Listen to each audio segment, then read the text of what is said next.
इस सभी सदस्यों का मन से मैं धन्यवाद करना चाहता हूं और जिन लोगों ने ये बिल के लिए कुछ कुछ आपत्तियां जो उनके मन में थी आपके माध्यम से सदन के पटल पर रखी है, उसका भी मैं जवाब निश्चित रूप से देना चाहूंगा। माननीय अध्यक्ष जी, सबसे पहले काफी सदस्यों ने जम्मू कश्मीर की सुरक्षा, देश की सीमाओं की सुरक्षा और आतंकवाद के बारे में चिंता व्यक्त करी। मैं इस सदन के माध्यम से, आपके माध्यम से सभी सदस्यों को और देश की 125 करोड़ की जनता को आश्वस्त करना चाहता हूं कि नरेंद्र मोदी सरकार आतंकवाद के प्रति जीरो टॉलरेंस की नीति अपनाकर चल रही है और वो चालू रहेगी।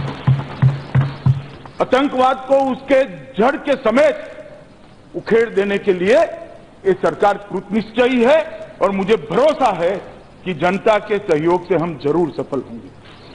माननीय अध्यक्ष जी, ये जो लड़ाई है, मनीष जी ने कहा कि विचारधारा से ऊपर उठकर इसको लड़िएगा। मनीष जी, जरूर विचारधारा से ऊपर उठकर लड़ना चाहिए जब विचारधारा ऐसी हो। हमारी तो विचारधारा ही भारत माता के हित में समाहित है, इसलिए इससे ऊपर उठने की कोई जरूरत नहीं। हमारी विचारधारा ही हमें बताती है कि मोस्ट प्रायोरिटी देश की सुरक्षा, देश की जनता की सुरक्षा, देश की सीमाओं की सुरक्षा होनी चाहिए। इसीलिए मेरी विचारधारा, मेरी पार्टी की विचारधारा, मेरे पक्ष की विचारधारा ही इस लक्ष्य को सिद्ध कर सकती है, ऐसा मेरा विनम्र मत है। माननीय अध्यक्ष जी, जब से 2014 से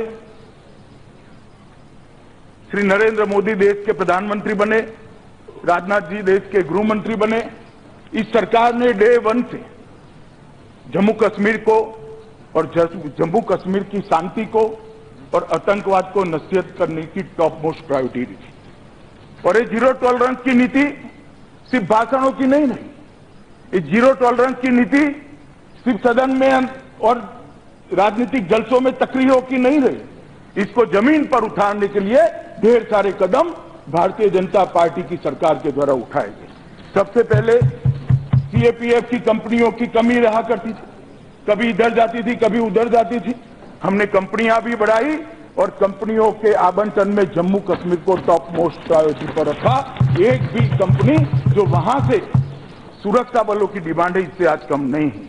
सीएपीएफ के जवान देश भर में सुरक्षा का काम करते हैं, नक्सलवादी क्षेत्रों में भी करते हैं, वामपंथी उग्रवाद के क्षेत्रों में करते हैं, दंगे होते हैं वहीं पर भी करते हैं, चुनाव के वक्त भी वो लॉ एंड ऑर्डर की स्थिति को कंट्रोल करने में मदद करते हैं।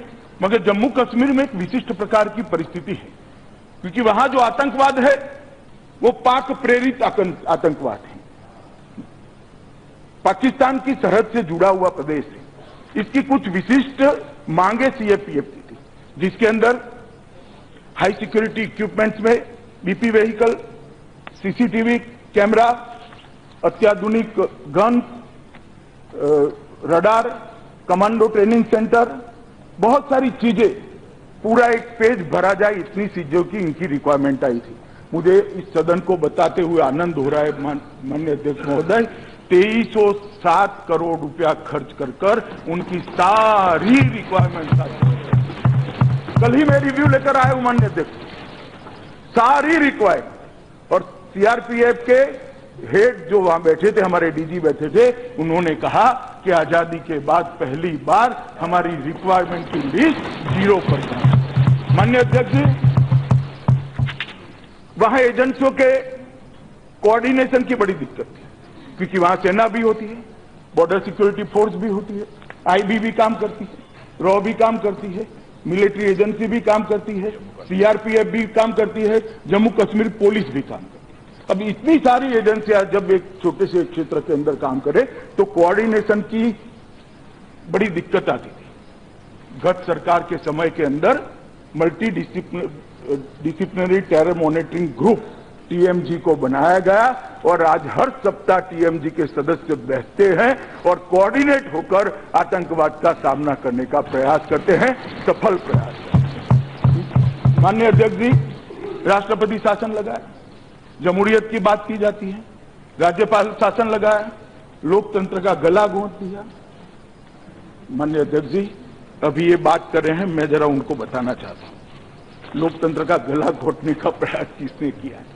हमने तो एक विशिष्ट परिस्थिति के आधार पर राष्ट्रपति शासन में, मगर ये सदस्यों की जानकारी के लिए रहे, इसलिए आपके माध्यम से सदन के पटल पर मैं रखना चाहता हूं।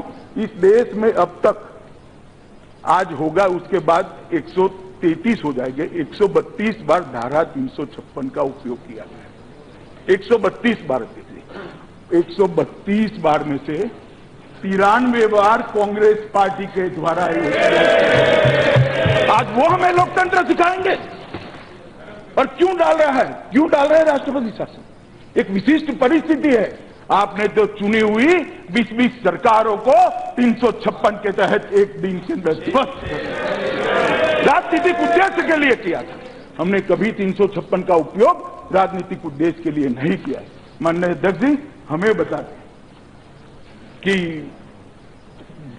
लोकतंत्र होना चाहिए। माननीय अध्यक्ष जी, मैं आपके माध्यम से सदन के सभी सदस्यों के सामने मेरी पीड़ा रखना चाहता हूं।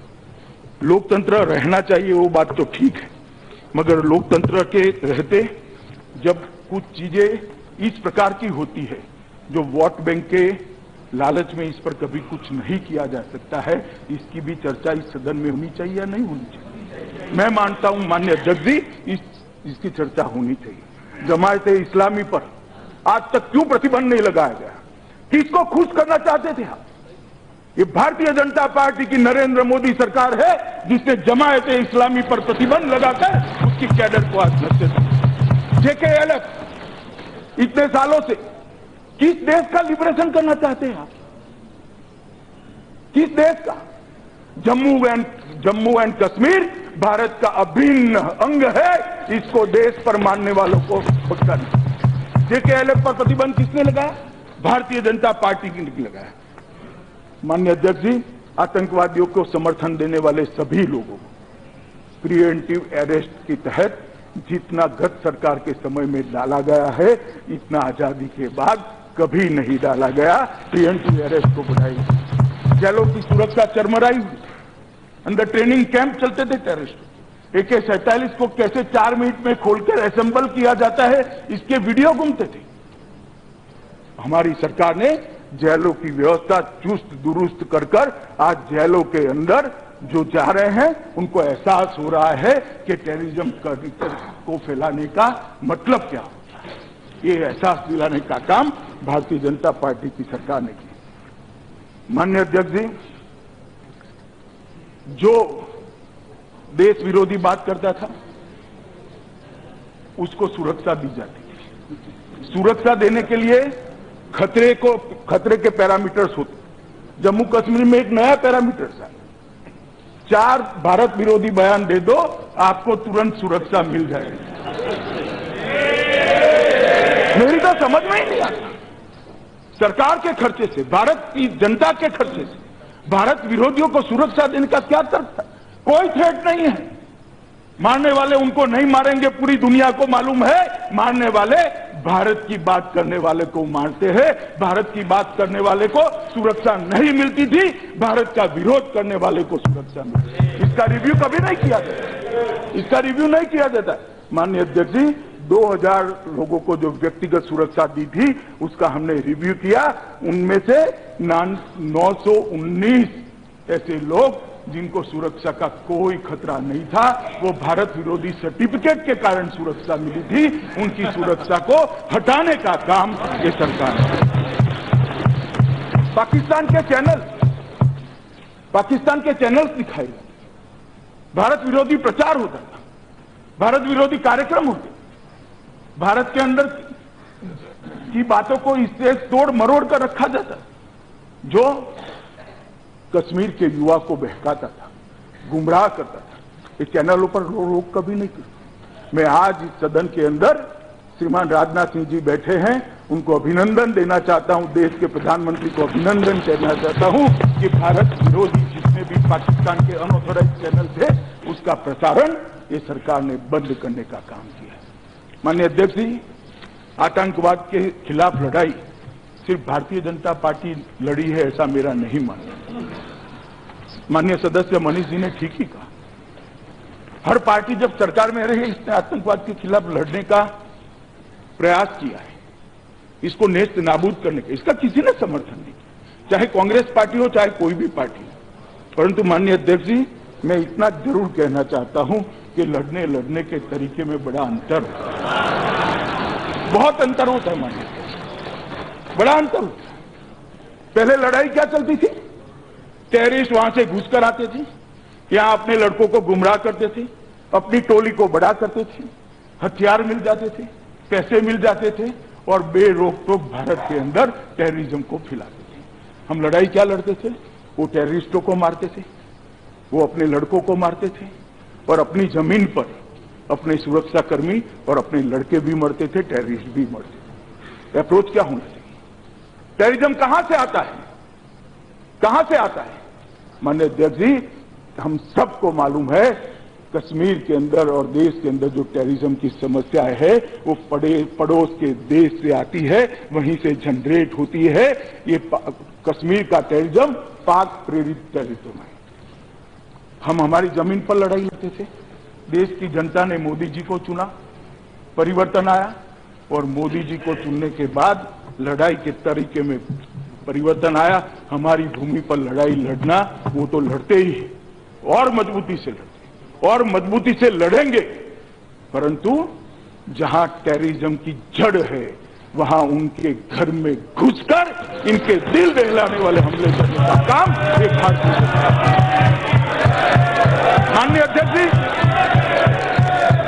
माननीय अध्यक्ष जी, हमने एयर स्ट्राइक करी, सर्जिकल स्ट्राइक करी, सवाल उठाए गए, शांति के दूत प्रेस कॉन्फ्रेंस लेने लगे। मैं कहना चाहता हूं, रिकॉर्ड क्लियर रहना चाहिए देश की जनता और दुनिया के सामने, हमारे दोनों सर्जिकल स्ट्राइक और एयर स्ट्राइक के अंदर एक भी नागरिक की मौत नहीं हुई, पूरे के पूरे टेररिस्ट मारे गए। मैंने देखिए रिकॉर्ड क्लियर रहना चाहिए, और हमने कोई हमला नहीं किया है। ये भारत का आत्मरक्षा का अधिकार है, एक सार्वभौमत्व प्राप्त करने वाली देश को अपनी आत्मरक्षा का अधिकार है, और सर्जिकल स्ट्राइक और एयर स्ट्राइक दोनों भारत की आत्मरक्षा का अधिकार का प्रयोग करने का माननीय अध्यक्ष। पहले जब सर्जिकल स्ट्राइक करी, दुनिया भर के डिफेंस के पटनीत कहते थे कि भारत की नीति नहीं है, ये फ्लूक है, अचंभे में हो गया, अचानक कर दिया है। और बात भी सही थी, पहली बार हो रहा था, जो बोलते थे वो तो हम सुनते थे, जवाब देने की स्थिति में नहीं थे। पुलवामा हुआ, 40 हमारे सीआरपीएफ के जवान शहीद हो गए, सबको लगता था अब क्या होगा, अचंभे से तो अब नहीं होगा, पाकिस्तान सावधान है, बीच में सेना बिछा दी, टैंके बिछा दी, तोपे बिछा दी। मगर माननीय अध्यक्ष जी, नरेंद्र मोदी सरकार का देश की रक्षा के लिए कमिटमेंट जस का तस था। इन्होंने टैंके बिछाई, तोपे बिछाई, सेना बिछा दी। नरेंद्र मोदी जी ने एयर स्ट्राइक कर कर पाकिस्तान के घर में घुसकर आतंकवादी हमलों का सफाया, और एयर स्ट्राइक होने के बाद आज दुनिया में कोई भी नहीं कहता कि ये फ्लूक है, पूरी दुनिया मानती है कि भारत की सुरक्षा नीति बनी है और देश को सुरक्षित करने के लिए भारत प्रतिबद्ध है। ये अंतर है। मैं ये नहीं कहता कि बाकी कोई पार्टियों ने कोई काम नहीं किया है, मगर करने में अंतर है और उसके परिणामों के भी अंतर आता है। माननीय अध्यक्ष जी, मैं तो जाना नहीं चाहता था, कुछ लाया भी नहीं था कि क्या बोलूं। मुझे तो लगता था सब समर्थन कर देंगे तो मेरे बोलने का बहुत मौका ही नहीं आएगा, मगर मनीष जी खड़े हो गए। मनीष जी ने इतिहास की बात करी। अब इतिहास की जब उन्होंने बात करी है तो माननीय अध्यक्ष जी, मुझे भी इतिहास में जाना पड़ेगा। और माननीय अध्यक्ष जी, जब ये इतिहास की बात करते हैं, उन्होंने विभाजन की बात करी कि विभाजन के कारण पूरा देश रक्त रंजित हो गया। विभाजन का कोई समर्थन नहीं करता, हम तो ना उस वक्त करते थे ना आज करते हैं। मनीष जी, आप सवाल उठा रहे हो विभाजन का, किसने किया विभाजन? किसने किया? हमने नहीं किया है। विभाजन की सहमति किसने दी? हम आज भी कहते हैं कि धर्म के आधार पर देश का बंटवारा नहीं होना चाहिए। हम आज भी कहते हैं ये गलती हुई है, ऐतिहासिक गलती हुई है, जिसकी ऊंचाई हिमालय जितनी है और गहराई सागर जितनी है। वो गलती मगर हमने नहीं की है, गलती हमने नहीं की है, गलती आपने की है, आपकी पार्टी ने। और ये इतिहास से आप भाग नहीं सकते। माननीय अध्यक्ष जी हमें इतिहास की दुहाई दे रहे। 1/3 हिस्सा जम्मू कश्मीर का हमारे पास नहीं है। किसके कारण नहीं है भाई? किसके कारण नहीं है? जब महाराजा हरि सिंह जी ने भारत के साथ संधि कर दी, वायुसेना के विमानों से भारत की फौज वहां गई, पाकिस्तान के भेजी हुई कबीलाई के रूप में आई हुई सेना को खदेड़ना शुरू किया। खदेड़ते खदेड़ते काफी हद तक कश्मीर से लेकर आज की एलओसी तक पहुंचे। किसने सीज फायर कर दिया? किसने सीज फायर किया? माननीय अध्यक्ष जी हमने नहीं किया। जवाहरलाल नेहरू उस वक्त के प्रधानमंत्री जी ने सीज फायर कर वो हिस्सा आज पाकिस्तान। हमें इतिहास सिखाते हैं, हमें कहते हैं, आरोप लगाते हैं, प्रेस कॉन्फ्रेंस करते, इसको भरोसे में नहीं लेते, उसको भरोसे में नहीं लेते, इसको भरोसे में, फलाने को नहीं, ढिकने को नहीं लेते। जवाहरलाल नेहरू जी ने देश के गृह मंत्री और उप प्रधानमंत्री को भी भरोसे में लिए बगैर कर। अगर भरोसे में लेते तो आज पाक ऑक्यूपाई कश्मीर भारत का हाथ में होता, हमारा कब्जा। इसको वापस लाने के लिए इतनी जद्दोजहद न होती, और शायद भरोसे में लेते तो टेररिज्म का मूल ही न हो। इसलिए मनीष जी इतिहास हमें मत सिखाइए। मैं बताना चाहता हूं, बहन मीनाक्षी लेखी ने कहा 600 से ज्यादा रियासतें थी, राज्य रजवाड़े थे। ऐसा प्रॉब्लम ओवैसी जी चले गए, मुझे सुनने के लिए नहीं बैठे। ऐसा प्रॉब्लम हैदराबाद में भी हुआ था, भाई मजलिस ने किया था। ऐसा प्रॉब्लम जूनागढ़ में भी हुआ था, मगर ये दोनों प्रॉब्लम सरदार पटेल टैकल कर रहे थे। आज हैदराबाद और जूनागढ़ भारत का हिस्सा है। और जम्मू कश्मीर कौन देख रहा था? मैं भी ये नहीं कहता।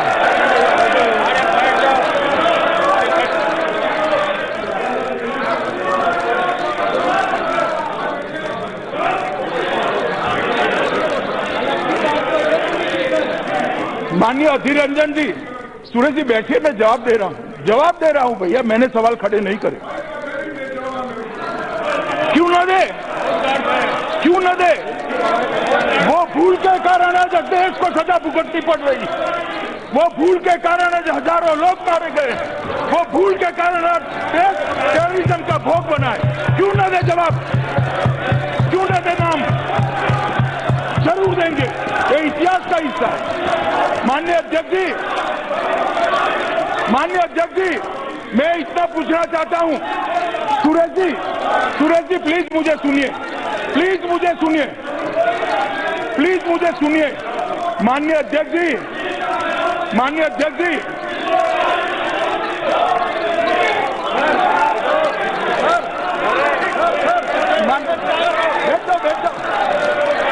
माननीय सदस्यगण, आपने वादा किया था कि हम व्यवधान प्रदान करेंगे। आप बात सुने।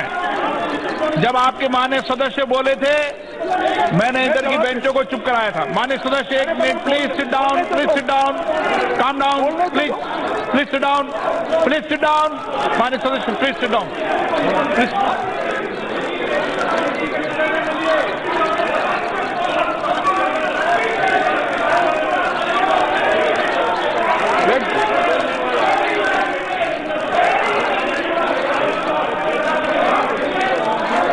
मगर मुझे जवाब तो देने दो।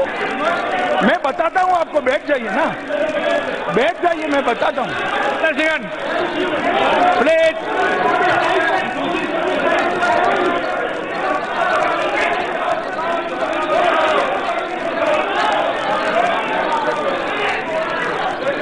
आसन पैरों पे बैठिए, आसन पैरों पे बैठिए।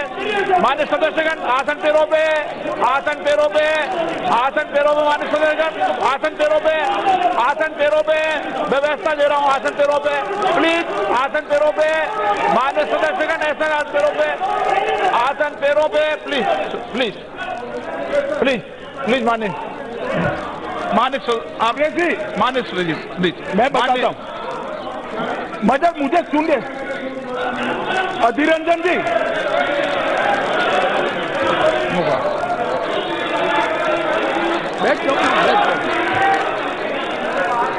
गृह मंत्री जी, माननीय अध्यक्ष जी, एक सेकंड।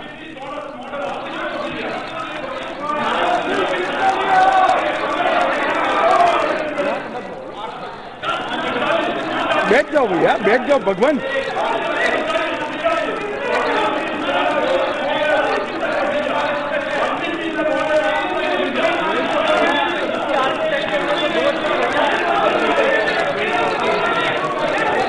माननीय गृह मंत्री जी प्लीज। हाँ मौका दें। माननीय सदस्यगण, भाई आपके नेता बोल रहे हैं। मैं सुरेश, वो सुरेश, माननीय सदस्य प्लीज। भैया आपके नेता बोल रहे हैं, उनको तो सुनो। माननीय सदस्यगण, माननीय रिप्लाई के बाद मौका देंगे आपके माननीय सदस्य ने भी हिस्ट्री बताई थी। प्लीज बैठ जाइए, प्लीज बैठ जाइए। माननीय गृह मंत्री जी, अधीर रंजन जी प्लीज प्लीज प्लीज, माननीय सदस्य प्लीज बैठ, प्लीज प्लीज। माननीय गृह मंत्री अध्यक्ष जी, मुझे मालूम नहीं था, सच्चाई सुनकर इतना दुख लगेगा। मैं फिर भी अब नाम नहीं लूंगा। चलिए प्रथम प्रधानमंत्री कहूंगा, नाम नहीं लूंगा। अरे नहीं लूंगा भाई नाम, अरे भाई नाम नहीं लूंगा बोल दिया, अब क्या करे हो आप। बैठ जाइए, बैठ जाइए, बैठ जाइए प्लीज।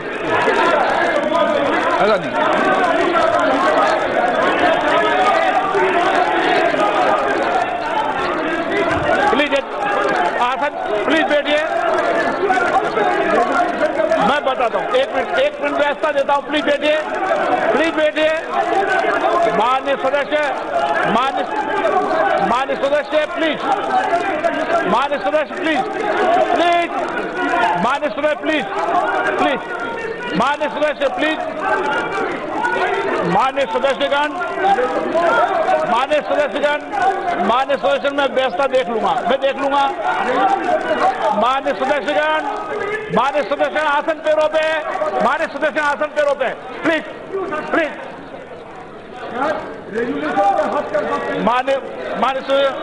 माननीय सदस्यगण, माननीय गृह मंत्री, माननीय सदस्यगण, जब आपके माननीय सदस्य इतिहास के बारे में बोल रहे थे, जब मैंने ट्रेजरी बेंच से भी आग्रह किया था, मैंने कहा कोई डिस्टर्बेंस व्यवधान पैदा नहीं होगा, और आपने उस समय कहा था कोई व्यवधान, आपको माननीय गृह मंत्री जी के बाद कोई बात कहनी है तो 2 मिनट आपको समय दूंगा। आप माननीय गृह मंत्री को। नहीं सर, बात यह है कि रेजोल्यूशन खोलने के लिए चाहिए, ये बताता हूं मैं बताता हूं। प्लीज, अब प्लीज मैं बताता हूं, प्लीज मैं आपको बताता हूं। माननीय अध्यक्ष जी, अधीर रंजन जी जिस संधि की बात कर रहे हैं, मैं उनको स्मरण कराना चाहता हूं कि ये संधि सिर्फ जम्मू कश्मीर के साथ नहीं हुई, देश की 630 रियासतों के साथ हुई। मेरा यही कहने का मतलब है, 630 रियासतों के साथ संधि हुई, कहीं 370 नहीं बचा है। एक ही जगह नेगोशिएशन श्री जवाहरलाल नेहरू जी ने किया था, वहां 370 है। भाई मैं बोल रहा हूं, देखिए माननीय अध्यक्ष जी, अब माननीय अध्यक्ष जी, माननीय विपक्ष के नेता, कांग्रेस ग्रुप के नेता अधीर रंजन जी कह रहे हैं स्पेशल सिचुएशन था, और इनके ये अप्रोच के कारण ही इस समस्या का उद्भव हुआ।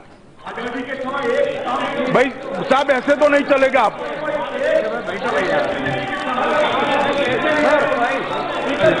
अभिनंदन जी आप बोलने ही नहीं देंगे? नहीं, ऐसा कैसे चलेगा? बैठ जाइए। डी के अलावा किसी का रिकॉर्ड नहीं हो। माननीय अध्यक्ष जी, बिल पर ही बोल रहा हूं भाई। माननीय अध्यक्ष जी, माननीय अध्यक्ष जी चिंता व्यक्त करी। सदस्यगण सीट पर बैठे बैठे ज्ञान मत दीजिए, ये संसद है, मर्यादा से चलेगी।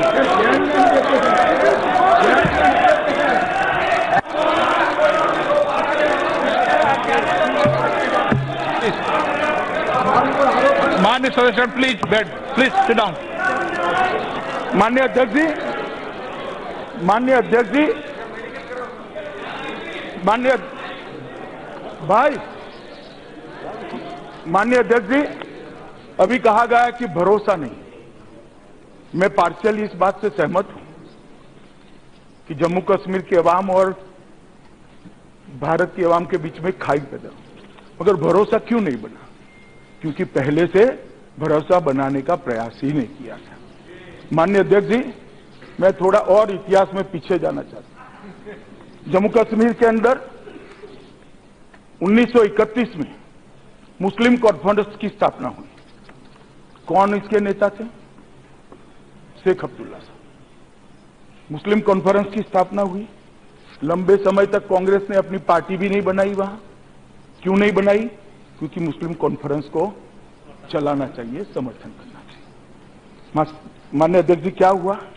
Congress party put all eggs in Sheikh Abdullah bucket. सारे अंडे की टोकरी में रखे और अब्दुल्ला साहब टोकरी लेकर ही भाग गए। स्थिति क्या हुई माननीय अध्यक्ष? स्थिति क्या हुई? शेख अब्दुल्ला साहब को वहां का प्रधानमंत्री बनाया। 23 जून 1953 को जब श्यामा प्रसाद मुखर्जी जम्मू कश्मीर के संविधान का विरोध करते हुए, परमिट प्रथा का विरोध करते हुए, देश में 2 प्रधानमंत्री के प्रावधान का विरोध करते हुए जम्मू कश्मीर की सरहद के अंदर घुसे, उनको जेल के अंदर डाल दिया और जेल के अंदर उनका शंकास्पद मृत्यु हो गया। अब कहेंगे कि मृत्यु होते हैं क्या कर सकते हैं? माननीय अध्यक्ष जी, उसकी जांच तो हो सकती है ना, करनी चाहिए या नहीं करनी चाहिए? देश के विपक्ष का नेता था, इतनी बड़ी नई बनी हुई मगर एक पार्टी का नेता था, देश के भूतपूर्व उद्योग मंत्री थे, बंगाल के नेता थे। आज बंगाल भारत में है तो उसमें श्यामा प्रसाद जी का योगदान है, वरना आज बंगाल भारत में नहीं है। माननीय अध्यक्ष जी, उनकी मृत्यु हुई, जांच नहीं की गई। उसके बाद में देश में हालात ऐसे बने कि 8 अगस्त को शेख अब्दुल्ला को पदच्युत कर उनको जेल में डालना पड़ा। माननीय अध्यक्ष जी, किसने भरोसा किया? क्यों भरोसा किया? और वहीं से विश्वास टूटने की बात शुरू हुई है। मनीष भाई, माननीय सदस्य, आपने कहा कि चुनाव कराने चाहिए।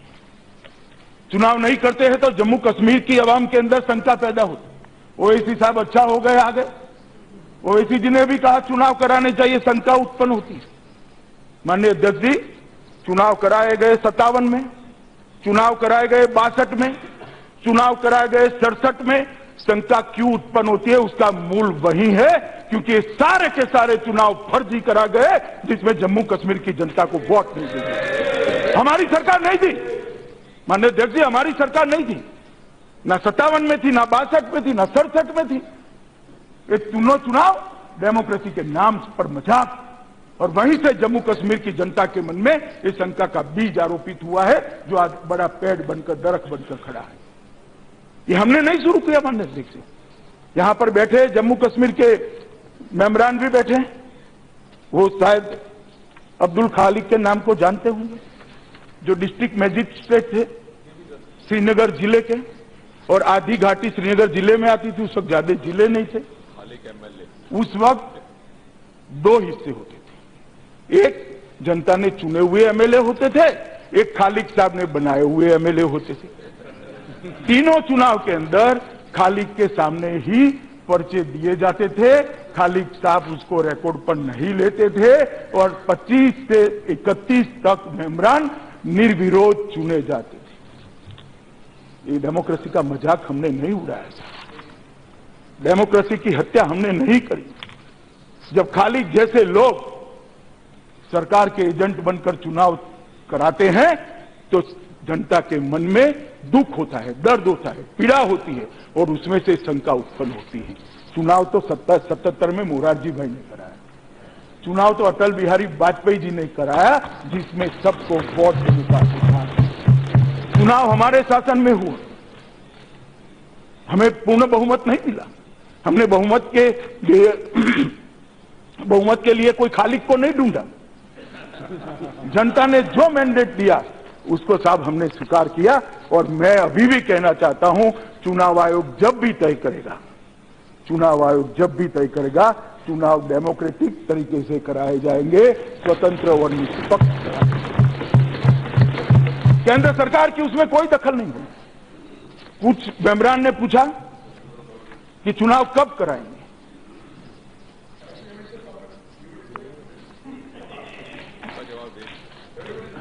नहीं, सवाल आपकी बेंच से ही उठा, इसलिए उठा कि पहले इलेक्शन कमीशन कांग्रेस पार्टी चलाती थी, हम नहीं चलाते थे।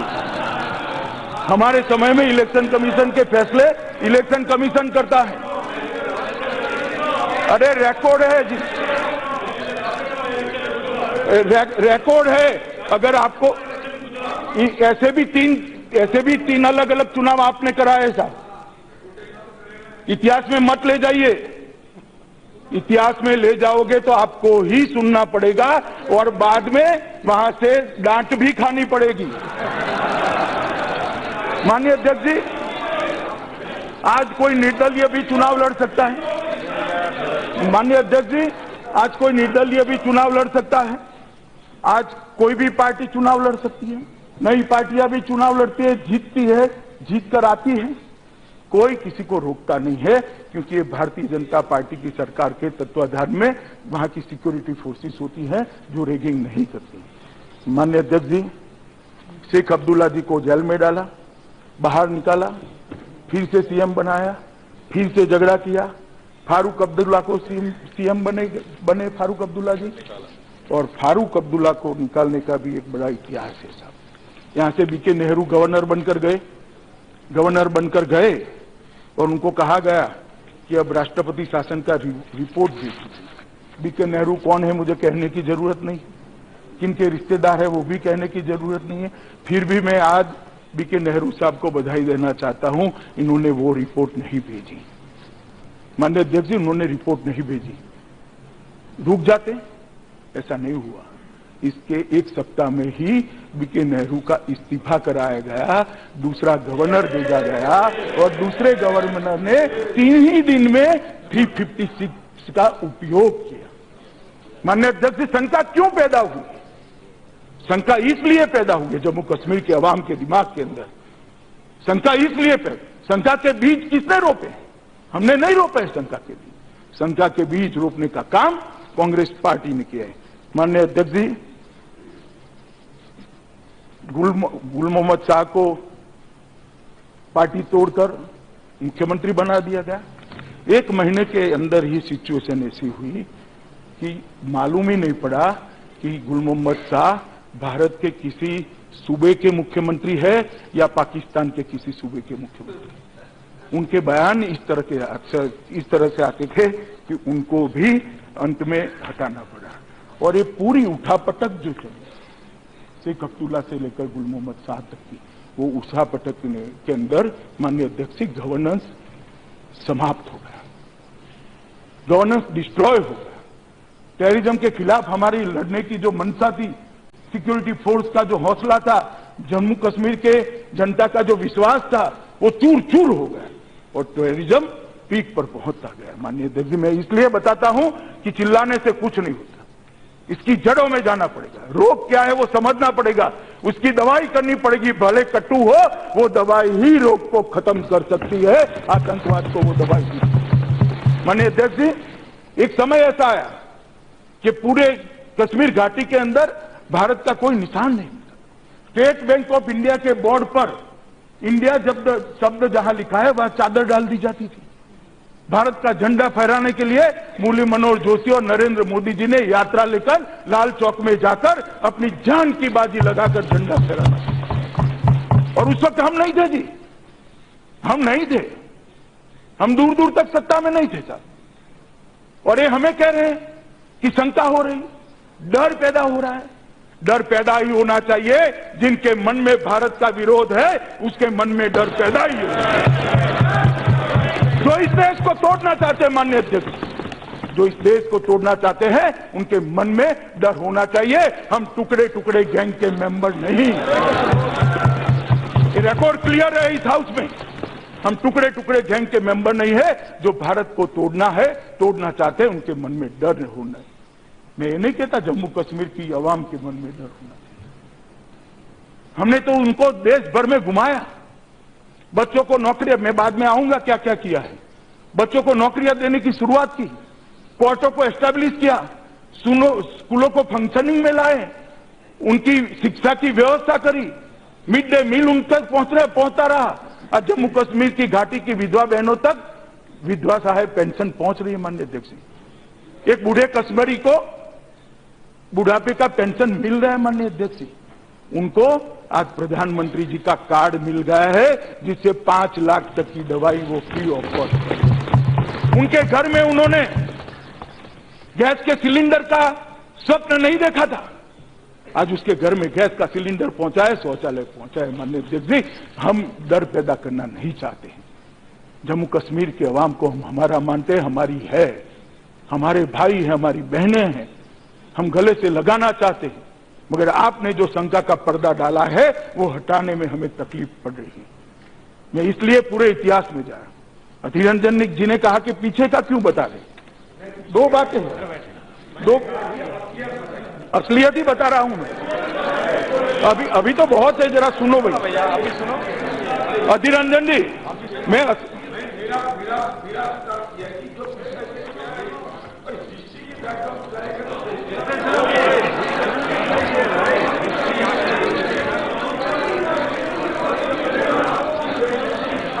माननीय अध्यक्ष जी, ठीक भैया, ठीक। माननीय अध्यक्ष जी, मैं यही कहना चाहता हूं, हम कश्मीर की आवाम की चिंता करने वाली सरकार है। आज तक उनकी पंचायतों को अपना पंच और सरपंच चुनने का अधिकार किसने नहीं दिया था? सिर्फ 3 ही परिवार इतने साल तक कश्मीर के पर शासन करते रहे। पंचायत का शासन भी वो करे, तहसील पंचायत का भी वो करे, जिला पंचायत का भी वो करे, म्यूनिसिपालिटी और म्यूनिसिपल कॉर्पोरेशन का भी वो करे, और सरकार भी वो चलाए। क्यों भाई? जम्मू कश्मीर हिंदुस्तान का हिस्सा नहीं है? आज माननीय अध्यक्ष जी, मुझे बताते हुए, आपके माध्यम से इस सदन को बताते हुए आनंद हो रहा है, 40,000 पंच सरपंच अपने अधिकार के साथ अपने गांव का विकास करते। विश्वास इस तरह से खड़ा हो, विश्वास खड़े करने की प्रक्रिया है। हमने तो अधिकार दिए, आपके समय में अधिकार छीने गए। हसनान साहब, मैं ये बताना चाहता हूं आपको, अधिकार हमने नहीं लिया, अधिकार हमने दिया है। और वही तकलीफ है कि अधिकार 3 परिवारों के पास से निकलकर जनता के पास जा रहा है।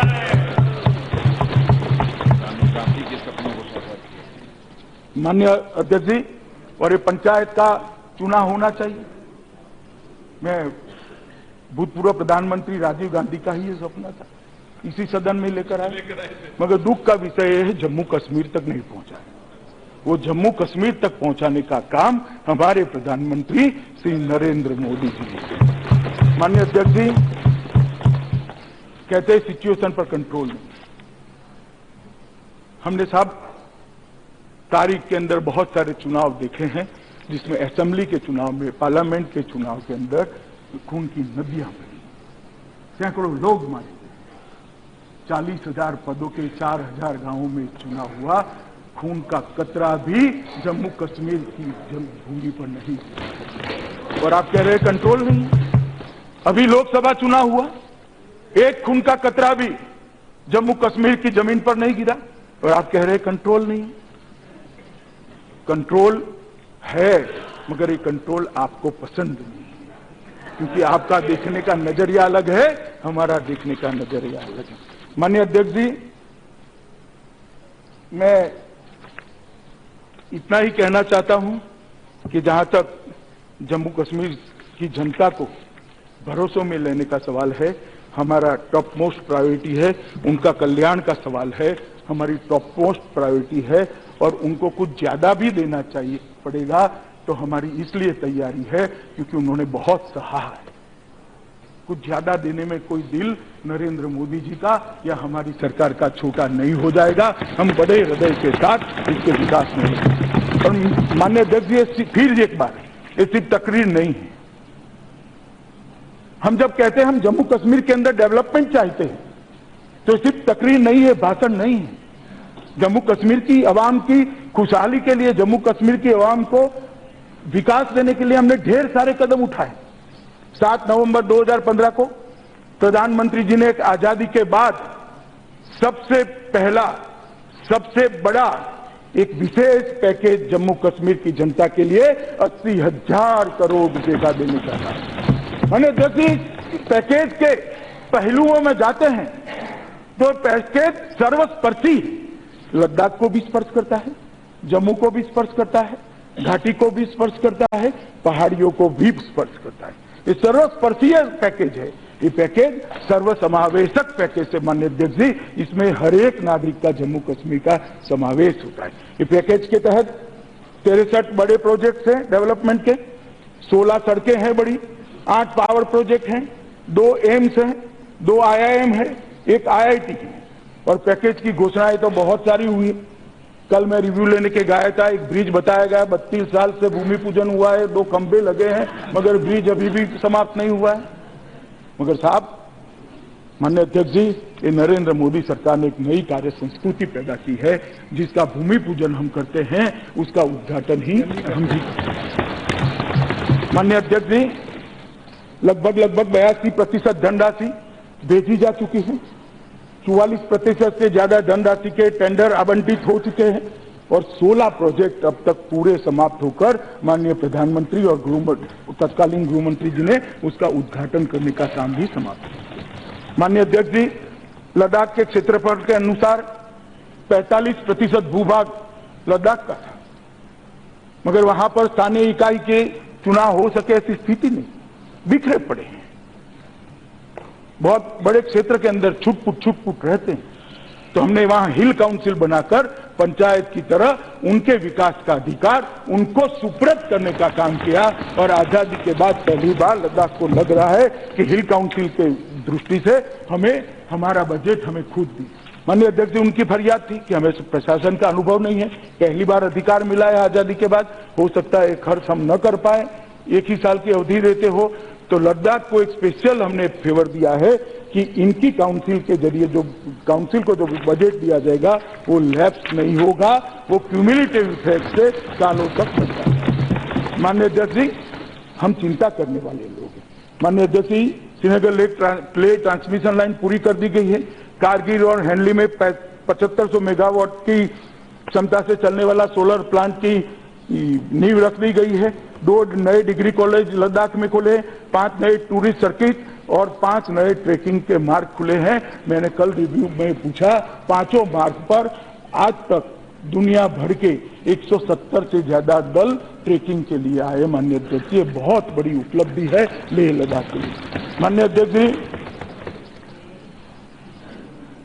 6 राज्य और दिल्ली में हमारे कश्मीरी पंडित जो वहां से निष्कासित किए गए, जो भागकर आए, उनके लिए भी हमने बहुत कदम उठाए।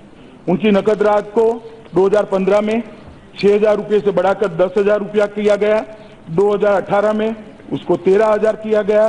डायरेक्ट बेनिफिट ट्रांसफर के द्वारा इनके सीधे अकाउंट में पहुंचा रहे हैं। जम्मू कश्मीर राज्य सरकार में 3,000 अतिरिक्त पद सृजित किए गए, उनके लिए किए गए। इसकी भर्ती की प्रक्रिया भी चालू है और 600 से ज्यादा लोगों को मिला है। ओवैसी साहब मुझे पूछ रहे थे क्या किया पंडितों के लिए। मैं मानता हूं कि वो सुनते होंगे, उनका ध्यान भी होगा। घाटी के अंदर 6,000 ट्रांजिट आवासों का निर्माण कश्मीरी पंडितों के लिए हमने शुरू किया है।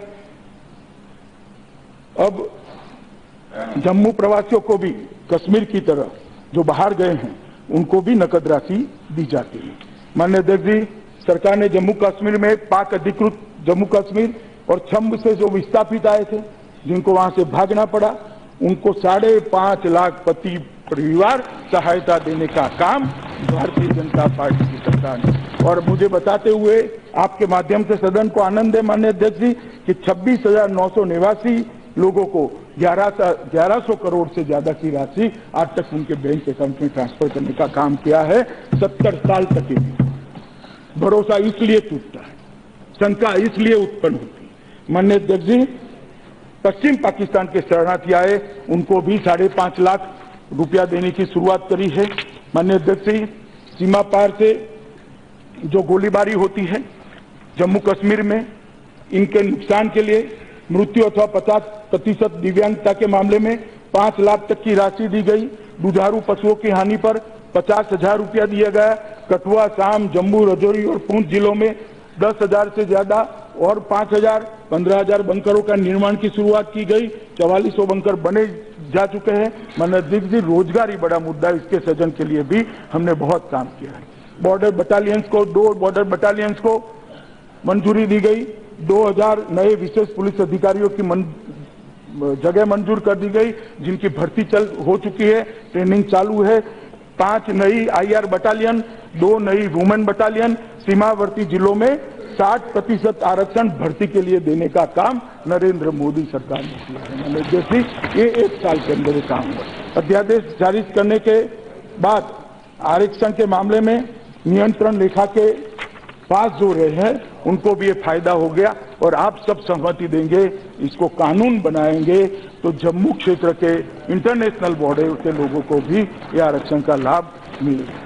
माननीय अध्यक्ष जी, राज्य सरकार में 41,000 नए पद सृजित किए गए हैं। हिमायत, उड़ान और PMKY जैसी विभिन्न योजनाओं के तहत 2.87 लाख युवाओं को प्रशिक्षण देने का काम किया गया। देश के दूसरे स्थानों पर अनुमोदित पाठ्यक्रमों में उच्चतर शिक्षा के लिए 18,000 से ज्यादा युवकों को PM स्कॉलरशिप देने का काम किया गया, और वतन को जाने प्रोग्राम के तहत 6,000 कश्मीरी युवाओं को जो शंका आपके समय में सृजित हुई थी, वो शंका का निवारण करने के लिए देश भर में घुमाकर देश आपका है इसका एहसास दिलाने का काम ये भारतीय जनता पार्टी की नरेंद्र मोदी सरकार ने। सेवा के माध्यम से कुपवाड़ा में लगभग 880 मास्टर ट्रेनर्स, 49 महिलाओं को प्रशिक्षित किया गया। अध्यक्ष महोदय, मैं बहुत सारी लंबी चीजें हैं, मैं सदन का ज्यादा वक्त लेना नहीं चाहता, मगर मैं इतना जरूर बताना चाहता हूं कि ये जो भय की बात है, इसके 2 हिस्से। जो जम्मू कश्मीर के अमन पसंद आवाम है, उनके मन में कोई भय नहीं है, उत्साह है। उनको नए मौके दिखाई पड़ते हैं। उनको लगता है 70 साल के बाद ये 3 परिवारों की चुंगाल से हम हटा। मगर जिनके मन में जम्मू कश्मीर के अंदर आग लगाने की मंशा है, जिनके मन में जम्मू कश्मीर को भारत से अलग करने की मंशा है, जिनके मन में अलगाववाद खड़ा करने की मंशा है, तो मैं कहना चाहता हूं, हाँ, उनके मन में भय है, होना चाहिए, और बढ़ेगा, और बढ़ेगा। जो देश के साथ जम्मू कश्मीर को जोड़ना नहीं चाहते हैं, उनको जरूर भयभीत होना चाहिए माननीय अध्यक्ष जी, और वो शासन का, अच्छे शासन का गुण देंगे। माननीय अध्यक्ष जी, बहुत सारे सदस्यों ने अलग अलग चीजें उठाई हैं। अपने भर्तृहरि जी ने उठाया कि ऑर्डिनेंस को फिर से राज्यसभा के विधानमंडल की अनुमति की जरूरत पड़ेगी या नहीं पड़ेगी। ये जरूरत नहीं पड़ेगी, क्योंकि जम्मू कश्मीर के संविधान ने भारत की दोनों संसद के दोनों सदनों को ये अधिकार दिया हुआ है। हाँ, मगर नई चुनी हुई सरकार आती है तो उसको जरूर पुनः विचार कर सकती है। तो कोई भी बिल पर कोई भी सदन फिर से पुनः विचार कर सकता है। अगर वहां विधानमंडल है तो उसको यहां आने की जरूरत नहीं पड़ेगी। दानिश अली जी ने कहा, इंसानियत, जमहूरियत और कश्मीरियत का नीति चालू रहना चाहिए। इंसानियत, जमहूरियत और कश्मीरियत का नीति दानिश अली साहब चालू ही है। इंसानियत तो वो है कि 70 साल के बाद जम्मू कश्मीर की माताओं को एक टॉयलेट उपलब्ध कराने का काम ये सरकार ने, उसकी झोंपड़ी को धुएं से मुक्त कराने का काम किया है। जम्मू कश्मीर के अंदर 1,42,000 लोगों को घर देने का काम ये भारतीय जनता पार्टी की नरेंद्र मोदी सरकार ने। इंसानियत तो ये है साहब, इनके मन में जो भय था, शंका थी, अविश्वास था, वो दूर करने के लिए हमने उनको सुरक्षा दी है और जो खड़ा करते थे उनके मन में भय का सूजन किया है। यही इंसानियत है। जमहूरियत का जहां तक सवाल है, 87 लोगों की जमहूरियत की बहुत ज्यादा चिंता मत करो। इलेक्शन कमीशन जब कहेगा हम चुनाव करा लेंगे, शांति प्रिय चुनाव होंगे, कोई हमारा दखल नहीं होगा। मगर हमने 40,000 लोगों तक जमहूरियत को पहुंचाने का काम दानिश अली साहब हमने किया है। 70 साल तक के 40,000 लोगों को जमहूरियत मालूम नहीं थी क्या था। उनके वोट सरकार के एजेंट डाल देते थे, वो अपना नुमाइंदा नहीं चुन पाते थे, वो अपनी बात अपनी पंचायत में नहीं रख सकते। मेरे गांव में क्या चाहिए वो तय नहीं कर सकते थे, मेरे तहसील के अंदर, मेरे जिले के अंदर क्या चाहिए वो तय नहीं कर सकते। जमहूरियत इसको कहते हैं कि गांव का विकास कैसे करना, वो गांव के सरपंच और पंच बैठकर कर रहे हैं और 1 करोड़ 50 लाख 80 लाख जैसी अमाउंट ग्राम पंचायत के खाते में सीधी दिल्ली के खजाने से जाती है। इसको जमहूरियत कहते हैं। और जहां तक कश्मीरियत का सवाल है, कश्मीरियत खून बहाने में नहीं है। कश्मीरियत देश का विरोध करने में नहीं है। कश्मीरियत देश के साथ जुड़े रहने में है। कश्मीरियत कश्मीर की भलाई के अंदर है। कश्मीरियत कश्मीर की संस्कृति को तवज्जो देने की है।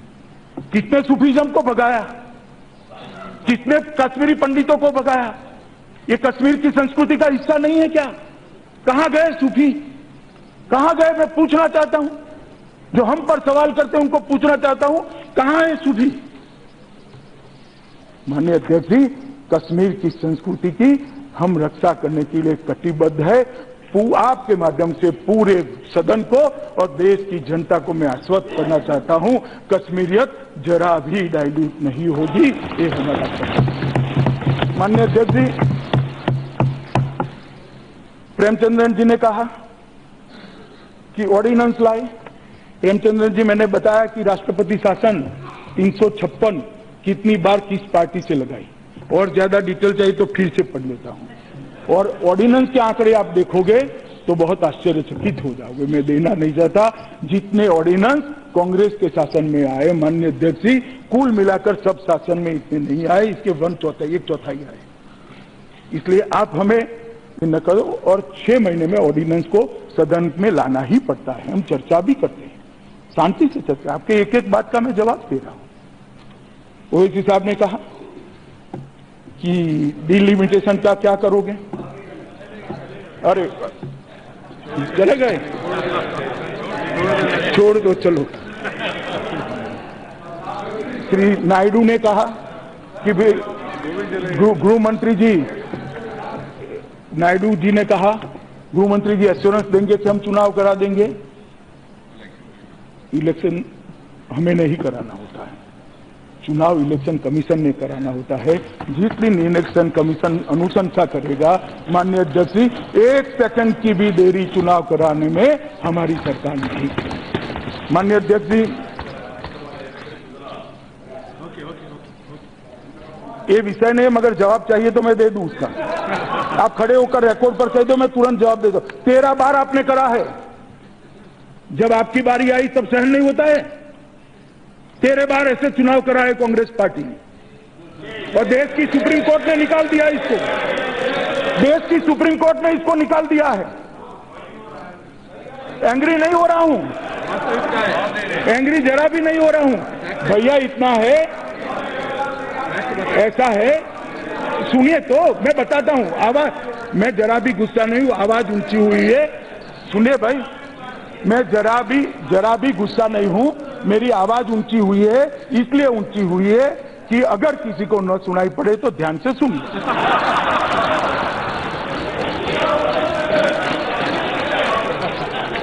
माननीय अध्यक्ष जी, जसबीर जी ने कहा,